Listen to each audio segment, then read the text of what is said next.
it's Lon Welsh here at Castle Real Estate and Joe Massey at Castle Cooke Mortgage. And we've been asked by a lot of consumers about what is the impact of Silicon Valley Bank's crash on the overall mortgage market. And for those of you who can remember back in the 1980s, there were a lot of savings and loans that went through a similar sort of fiasco and had failures and interest rates went up.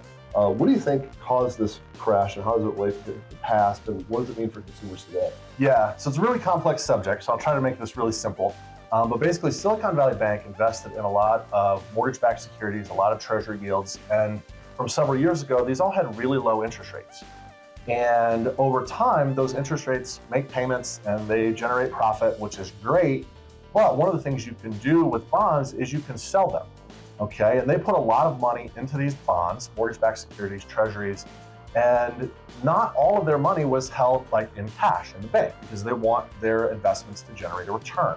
Well, suddenly a lot of their investors, a lot of their depositors said, hey, we want our money back because we're gonna buy something, we're gonna purchase a building, we're gonna do whatever. A lot of their depositors started taking money out and they didn't have enough cash to pay out to those depositors. So what they had to do was sell some of these bonds, and they had to sell them at a loss because interest rates have gone up, because a bond at a 3% interest rate is not as valuable as a bond today at a 6% interest rate. So they started taking a lot of losses all of a sudden, which led ultimately to the collapse of the bank. So what does that mean for individual borrowers? That means that mortgage bonds, mortgage products in the eyes of a bank are a little bit more risky right now. And that translates to a slightly higher interest rate.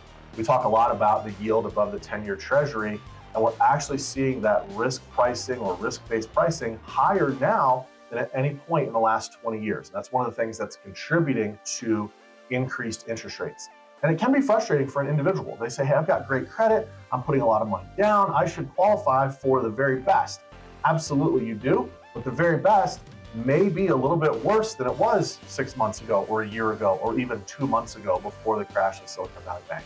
So I think for the individual consumer out there, you really just want to think through, it's probably still a good time to buy a home. Oh, absolutely. It's probably still a good time to have a 30-year fixed rate mortgage and look at your individual scenario and understand that it might not be as exciting to see a 6% interest rate as when you saw a 3% interest rate, but does it still make sense? And will there potentially be an opportunity to refinance somewhere down the road? Great.